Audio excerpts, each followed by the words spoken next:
So next up, we have one Stuart Halloway. He's one of the founders of Cognitech, a core committer for Clojure, and one of the founders of Datomic. He's been one of the top voices in the Clojure community from the very beginning. And when he's not drowning in parentheses, he's drowning in kids. So Stuart, give him a round of applause.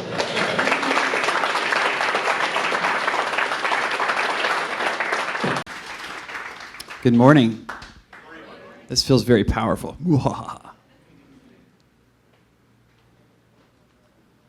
So let's get started. In 2015, Adam Tornhill wrote a book, Your Code as a Crime Scene. And he began this book with this idea that working on a code base is a lot like working a crime. And anybody who's worked on a code base that's after the greenfield phase, which ends at about stand-up 2, right? You know what this is like. You're going back and looking at code. There's code that you wrote in the past. There's code that other people wrote. There's code that nobody knows how it got there. There's a train of dependencies that nobody understands. And so you have this world where we like to think that what we do is analytical and we're in control. But actually, it's a lot more like the weather, right? Something happens and you sort of wonder how that came together. And I want to take this idea and flip it around a little bit and say that not only is this a great metaphor, but that the first computer programmer was actually Sherlock Holmes. And in this talk, I am going to be citing the canon. So let me just give the obligatory definition slide here. The canon is 56 short stories and 4 novels that were written about Sherlock Holmes by Arthur Conan Doyle. So these are the books and the original stories. There have been hundreds, if not thousands, of stories and books written since then. Some of you, how many people in here have read Sherlock Holmes, the canon? So a decent number, many of whom seem to be sitting together. It's like a clique. How many people have watched the recent BBC adaptation with Benedict Cumberbatch and the American movies with Robert Downey, and the American TV show with Lucy Liu, I believe? There's all these, a bunch of different, recent and less recent adaptations. Most of those adaptations are quite entertaining, but not useful for our purposes here because they're mistaken about important aspects of who Holmes was and what he did. So we're going to focus here on, I'm going to call it the historical Holmes, the canon. And so throughout this talk, I'm going to be quoting Holmes in his own words. And in the slides where I'm doing that, the slides will look like this. There will be a quote, and at the bottom will be the name of the story or novel from which the quote came. So crime is common, logic is rare, comes from the story, The Adventure of the Copper Beeches. All right, so why Sherlock Holmes? Well, let me start by saying that most code is bad. It just statistically on the average, it's really terrible. And Dave Thomas, challenged us yesterday afternoon, to do new things and accept the fact that we're going to do them poorly. I'm going to be a little bit more worried even than that, and saying we're doing the old things really poorly. So we're starting from a baseline today of we're doing a really bad job at the things that we supposedly know how to do. And for me, this starts with problems.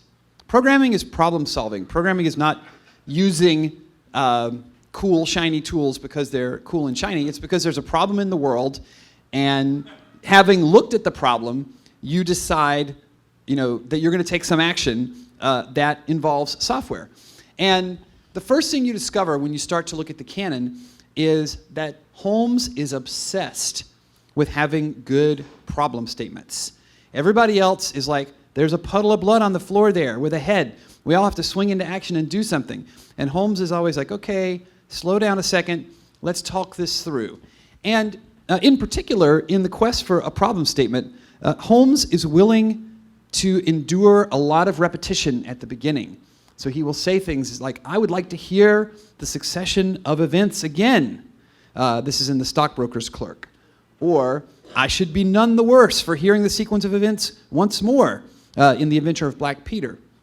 Or, I shall enumerate them to you, for nothing clears up a case so much as stating it to another person.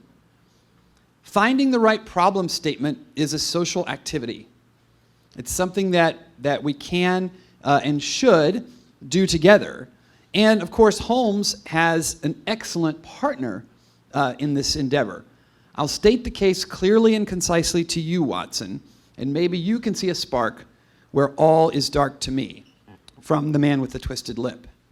So, in addition to being the OG programmer, it's pretty clear who the OG pair programmers were. So stating problems is easy, right? I just gave you business advice that's worth more than 100 pounds of Agile or 5,000 pounds of static typing. And that is a good problem statement. And now you know exactly what you have to do. Find at least one friend, put on a cool Victorian wardrobe, mustache optional, and boom, problem statement. But unfortunately, our problem statements are terrible. When we actually take the time to come up with a problem statement of what we're going to solve in our software, we don't do a good job. And unfortunately, this is a really intimidating formulation, because I basically just challenged you, you need to have good problem statements. And then I said, just to scare you, you're going to suck at it. So that doesn't leave you in a lot of good position to now turn around and come up with a problem statement. You're sort of expecting to be mocked already. And we have to understand that almost nobody is good at making problem statements. I'm particularly terrible at it, but I am good at being willing to make bad problem statements and then work on it and say, you know what, that is a crummy problem statement. But when you say that, anyone who can look at a problem statement and say it's a bad problem statement, that's a step on the way towards, well, what would make it better? It's a lot like listening to music and hearing it be slightly out of tune and say, well, you know, how could I do that better? The good news is that you can skill up on this problem statement game pretty quickly. And Holmes is a stickler for this. In response to the quote, "There were no footmarks," right? Well, we got a problem. There was a crime, and there were no footmarks. That's a bad problem statement because it's combining multiple things. It's combining something about the state of the world and something about how we know that state of the world. And so Holmes, none too delicately, comes back and says, meaning that you saw no footmarks. And notice that he's actually added kind of a subject to the sentence there as well, which is often a good trick. You look at a problem statement and it has abstract nouns or missing subjects or passive voice, all that stuff that your English teacher told you about. It turns out that it actually matters for getting to the meaning of things. And the other thing that goes on here is that this kind of precision in language stops you from using your common sense. And this is extremely important, because when you start to look, most people, when you try to make a problem statement, your common sense has already started to work on the solution for whatever value of common sense you have. And which means that you're already doing that filtering process. And so what most people do when you ask them for a problem statement is they come out with a half-baked solution statement, because that's where their brain already is, and they've jumped ahead. And what you want to do is be as mechanical as possible, and it's sort of like showing your work in math class, right? Yes, I know you know how to do 2-digit by 2-digit division in your head. Good for you. But you need to show your steps, and you need to break it down and get back to the original pieces. And sometimes when you do that, you find yourself in this kind of situation. Holmes came up with the problem statement, I need the criminal's pocket. Having worked through, and this is a sub-problem statement, it's not the top problem statement, but he's come up with this sub-problem statement, I need the criminal's pocket, which your common sense would say is crazy. Because if you have the criminal's pocket, what else do you have? Common sense would tell you. The criminal. But by saying this, and I'll make you read the story to see how it works out, by framing it this way, Holmes is able to create a situation where you turn off your preconceived notions and say, you know what? In this particular situation, is there some way we could have the criminal's pocket without having the criminal? And it turns out that they don't even know how to get the criminal, but getting the criminal's pocket is quite easy and leads to solving the case. So the first rule of coding like Sherlock is state the problem. And remember that this stating the problem is an iterative process. It's not going to be the first thing you come up with. And especially if you're a beginner at this, the thing you should be sniffing for is, I'm not stating the problem, I'm stating half of my work on the solution. And I didn't show my work. Try to get back and say what your actual problem is. You'll know you're doing a good job of this when you abandon about half of the things you're doing as not worth doing in software. Right? That's the real step back. Do we need software to solve this? Often not. So the second thing I want you to think about when you think about detectives as coders is tools. Does anyone know who this is? Inspector Gadget. So Inspector Gadget has a ton of tools, and we as developers have a ton of tools. Right? We have IDEs and visualization tools and test suite runners, and now with DevOps we have even more kinds of tools that extend into other phases of the project lifecycle. And our thinking about what we do is amazingly dominated by tools. Right? Many people here are, by some definition, in or of the Elixir community, and I am of the Clojure community, and therefore we are different because of a tool that we use, but we're really not very different. We're really doing the same things. So the canon supports the notion that Sherlock Holmes is an expert tool user.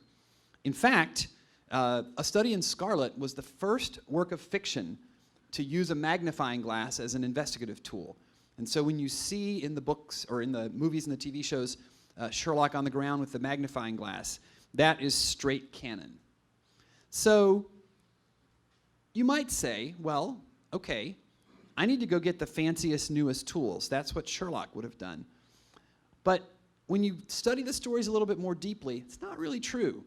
Holmes regularly outperforms and astonishes the police and Watson using very basic tools, and in particular using tools that were accessible to everybody. Right? He doesn't have better tools. And what he has is more careful use of the tools that he has.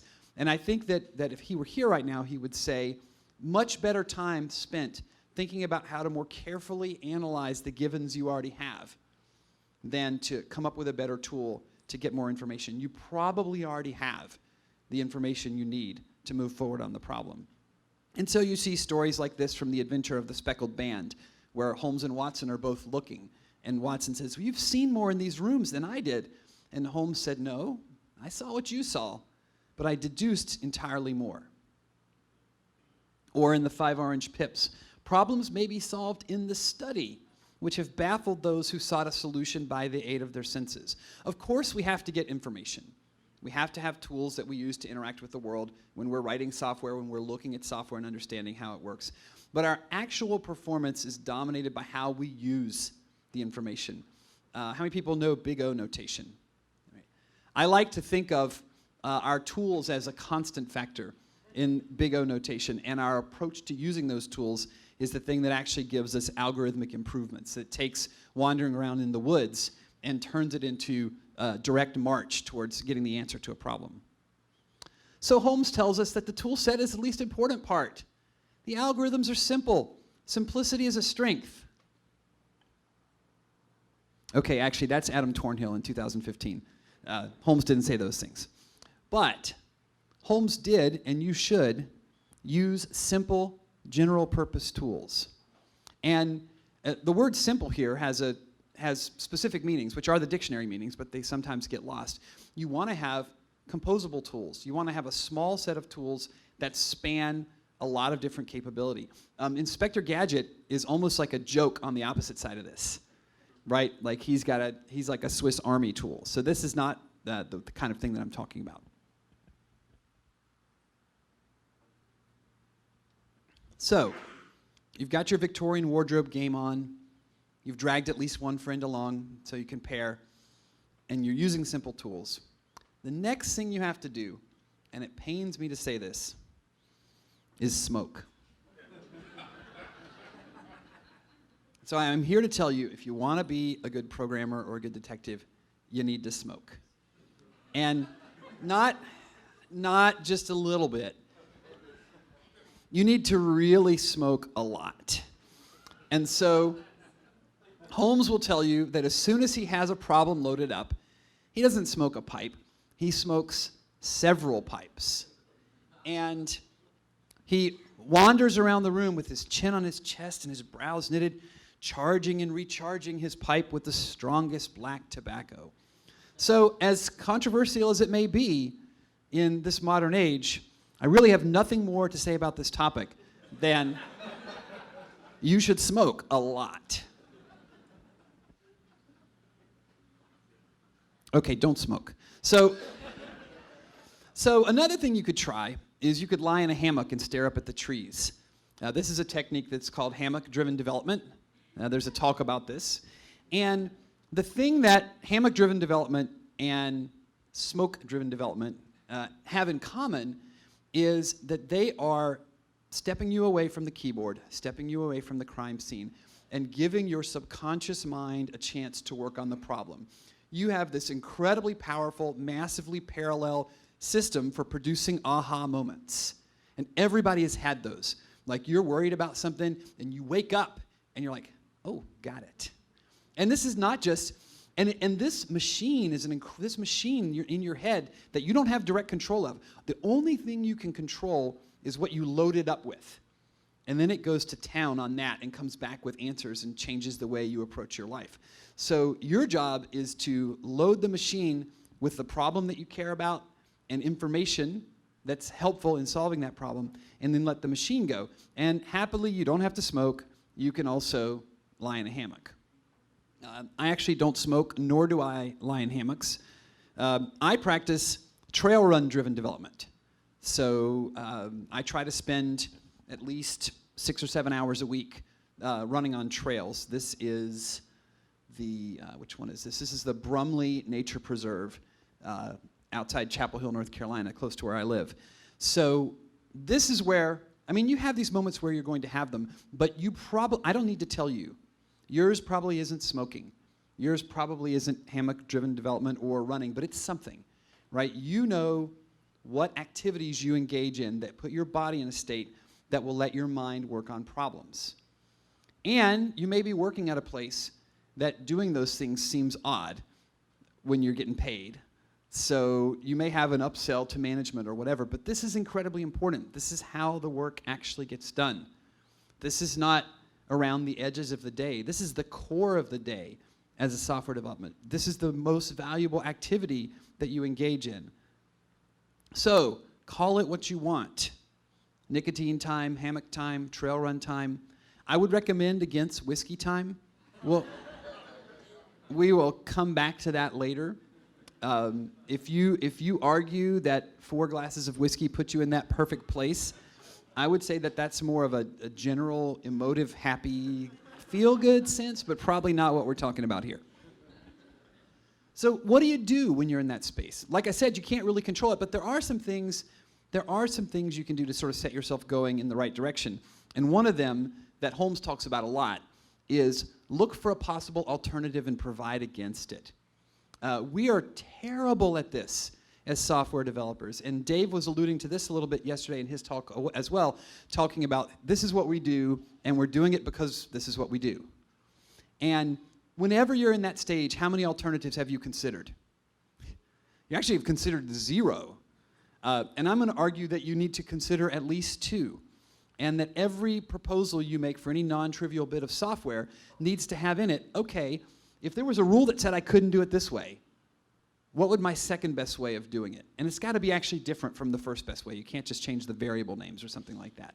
It's got to actually be different. And then you have to pit those 2 things against each other in your head in a little battle and say, okay, imagine the world where I take approach A, imagine the world I take approach B, and now we come back 6 months, a year later. Which one am I going to be happy with and why? And the answer isn't going to be cut and dried most of the time. There are going to be trade-offs. And all of this kind of information is lost by the time you commit code into a repository. How many people have projects that have a substantial amount of road not traveled code lying around in them showing you the things you didn't do. How much is somebody going to want to know that stuff when they're trying to maintain it? Because you know what they're going to do? The first thing they're going to do is they're going to say, look, oh, I see she took approach A. I bet approach B would be really cool. Let's go and investigate that. And now they're just retreading work that you did already. So it's very important when you're setting your brain up for your trail run time to be thinking, I need to have more than one alternative in mind. Trifles. Whatever your problem is, your solution has to account for all the details, not just most of the details. And Holmes is fantastic about this because where everybody else is focusing on whatever is biggest or scariest or most frightening, he is focused on collecting the things that are most distinctive, even if they seem relatively trivial.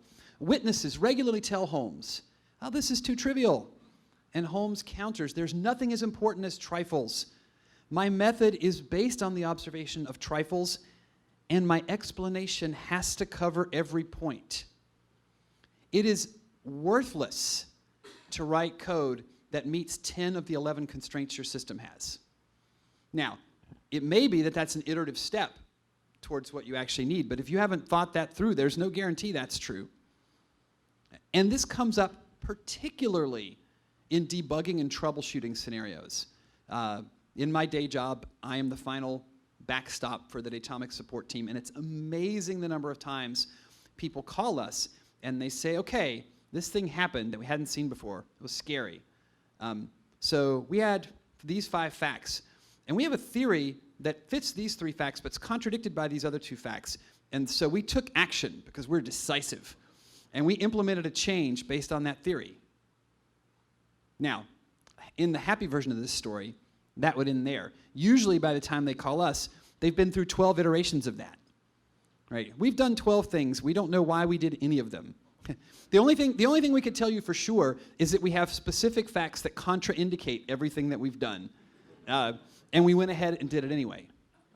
So account for details.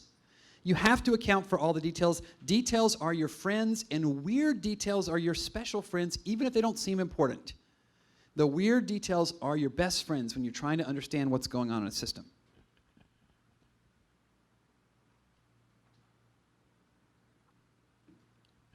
Now, this is all well and good. You've got your cool Victorian wardrobe. You're accounting for details. You've got your simple tools. The problem is, and you're probably afraid of this, it's okay to admit it, the problem is actually that Holmes is a lot smarter than you. Like, you can all use all these techniques, but he has this superpower.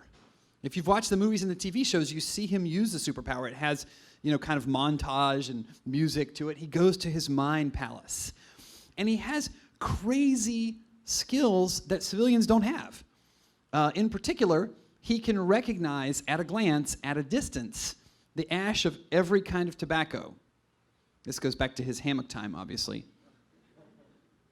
He can walk into a room and date the paper in everybody's hand within a decade or so, which I know we live in a world when all the paper in this room is within a decade, but old school, and these kinds of things actually mattered.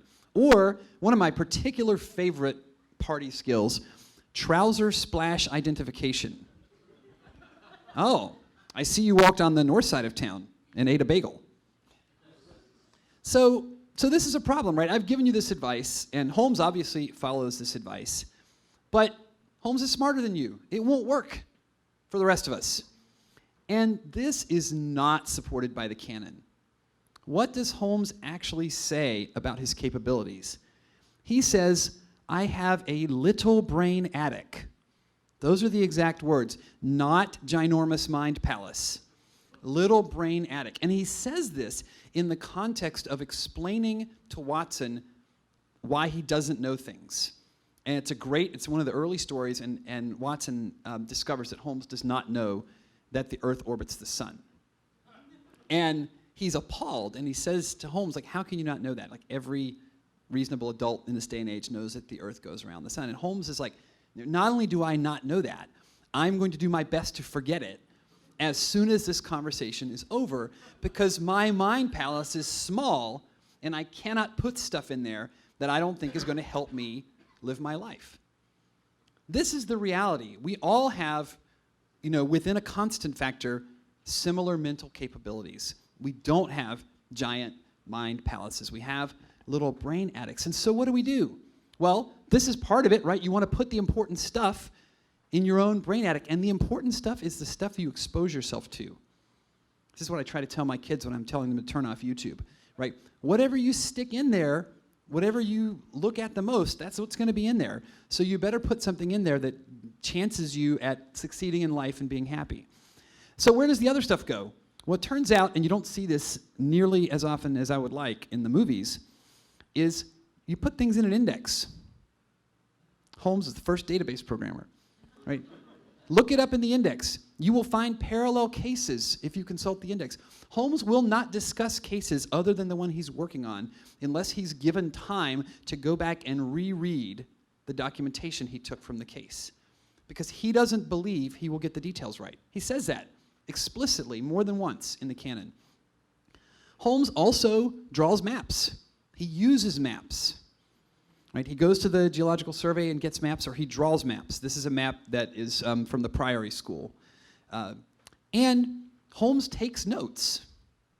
Probably the most specific example I would give you of this is in The Adventure of the Dancing Men. This is a straight-up software developer kind of problem. So in this adventure, Holmes correctly reasons that this is some kind of cipher, right? That this is a substitution cipher that's using these characters probably to represent letters of the alphabet. And if you were having the movie version of this, then what would happen would be, Dave, this would be on a blackboard somewhere, right? We'd have this on a blackboard for everybody to look at. And then all of us who are not very smart would stare at it and feel sad.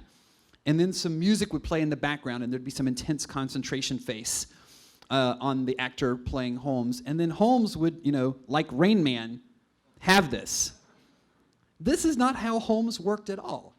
In the story, he went through an entire wastebasket of paper, making notes, trying out different combinations. He did a very mechanical thing, right? Let's assume that the most common one is the letter E. Let's write it down. Let's see what that does. He wrote pages and pages and pages. So if you want to find the movie character who is most like Sherlock Holmes, it's not the movie Sherlock Holmes, and it's not Rain Man.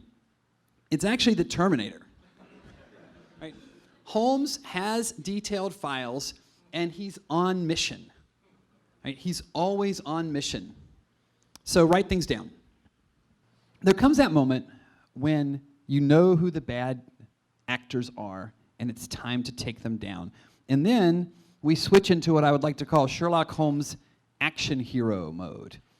And interestingly, and I should say, by the way, that I only read Sherlock Holmes in the last couple of years. So I did not read the canon as a child. Interestingly, to an important degree, this action hero story is supported by the canon. Holmes is a decent marksman, a very good stick fighter, and a really good boxer. And when he boxes with people, they have to go home in a cart. So the part of the canon that's about Holmes as an action seeker is correct in that distance at least. Holmes does in fact beat the crap out of people when necessary. And so cool, right? You can make a movie out of this. I can see why they wanted to make movies and TV shows. And the thing that this makes me think of in software is one of Amazon's hiring principles, which is called the bias for action. I don't know if anyone has ever interviewed with Amazon or has ever read that Amazon actually has a website where they list, 7 or 9 or 11 principles for how Amazon works, and this is one of them. And the link's on the slide. Speed matters in business. Decisions are reversible. Do not need extensive study. Engage in calculated risk-taking. Let me just say that this is canonically wrong. It's a bad idea for me. It's a bad idea for you. It's a bad idea for Amazon. When they make me CEO, I'm going to fix it. And this is not how Holmes works when he's solving problems. He's capable of action, but he does not automatically swing into action. And he always argues that we have to sift the details first. We have to understand what we're doing first. It's dangerous to reason from insufficient data. And if we don't have an answer, we're going to put our little shelf. And even so, not only that, we're going to walk away. We're going to go to the bar, right? We're going to switch our thoughts to a lighter subject if we don't have the answer we need to move forward. If we don't have the information we need to take action, then we're not going to take action yet. And in the canon, who does take action? The police take action. They're the ones who have Amazon's bias for action. Poor Lestrade always acts first, always acts ahead of information. And how does that work out? Quite rarely is it any good. Holmes describes the police as a herd of buffalo wallowing all over the evidence. So act with precision. I like to think that action is a vector, not a scalar. And I think that's what's wrong with Amazon's advice, right? Amazon's advice is like act. More acty, better acty. And I'm like, act in the direction that is going towards solving your problem. It's a vector. If your action is directed towards somewhere you know you need to be, then that's really good. So, program like Holmes. State the problem iteratively. Use simple tools. Smoke a lot, asterisk. Account for details, write things down, and then act with precision. Awesome. What will your social life be like if you choose to be this kind of person? Well, the canon, well, let's start with the movies. The movies, Holmes has a, I would say, comically erratic personality. And it's funny, right? Especially Robert Downey Jr. It's very funny, just like doing anything. So I get it. And the canon supports this to some degree. It's certainly the case that Holmes forgets to eat, that he sometimes works 15 hours a day, but he also knows how to take a break and do ordinary people things. So he will say things like, okay, whew, that was tiring after half an hour. I'm going to have a whiskey and a soda. Or, this is horrible. We're going to go out tonight to apprehend this criminal. Let's just chill out and smoke a pipe on the porch this afternoon. Or perhaps, this is one of my favorite quotes, who would have thought this was something Holmes would say? Let's take a walk in these beautiful woods and give a few hours to the birds and the flowers. So, in the interest of propelling the action narrative forward, the movies and the TV shows really give you, those critical moments where Holmes has assembled the evidence and he's swinging into action and he's beating people with sticks and whatever. But the actual fact of the stories is he is not a workaholic. He's incredibly intense. I guess he's probably a workaholic in the same way an ER doctor is a workaholic, right? When there's an emergency, he swings into action. He may go without sleep. He may go without food. When there's not an emergency, he chills out. So chill the F out and enjoy your life.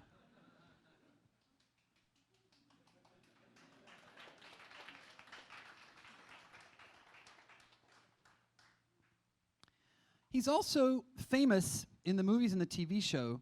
Both Holmes and his brother Mycroft, shown in this picture, are famous for lack of people skills.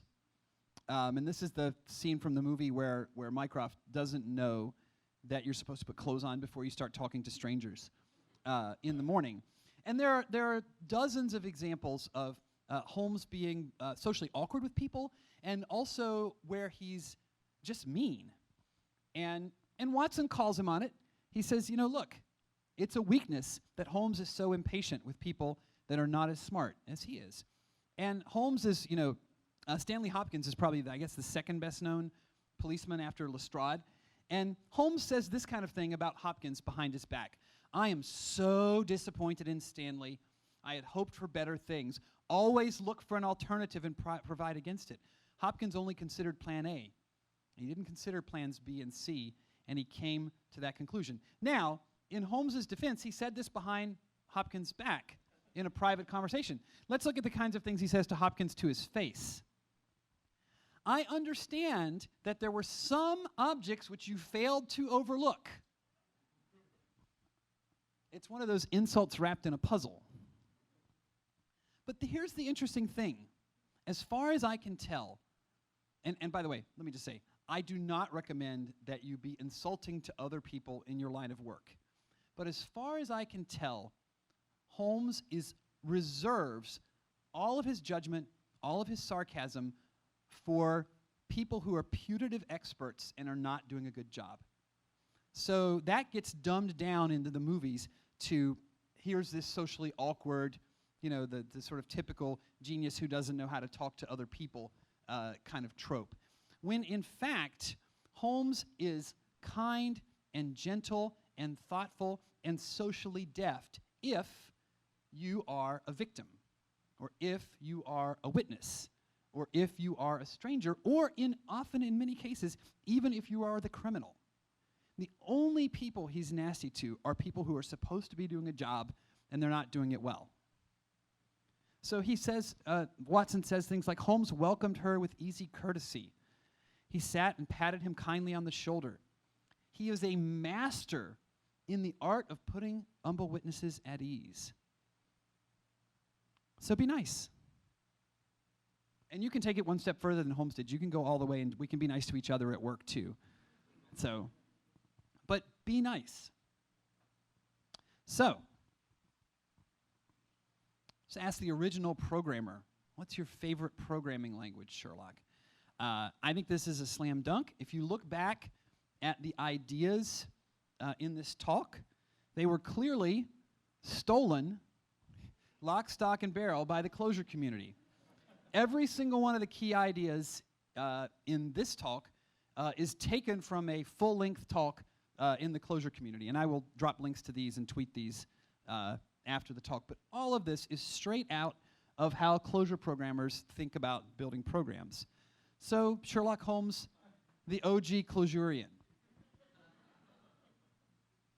And of course, you can imagine that I have an opinion about what database Holmes would have used. We have a couple of touch points on Holmes' use of databases. One was that he wrote everything down and he put things in indexes, so he had leverage over information and can find it again. And the other was he absolutely insisted on immutability. Holmes had a horror of destroying documents, especially those which were connected with past cases. So, needless to say, Holmes was a Datomic programmer before Datomic came along. And after this talk, if there are people here who are Clojure curious or Datomic curious, I will be out in the lobby area and happy to talk to people about those things. So, you don't have to be a genius or a jerk or work 15-hour days alone. But you should have an objective. Have a problem statement, not just at work, but in your life. What are you trying to solve in your life to make your life better? Seek simplicity in the tools that you use to solve your problems. Take hammock time. Give your subconscious mind the time to work on problems.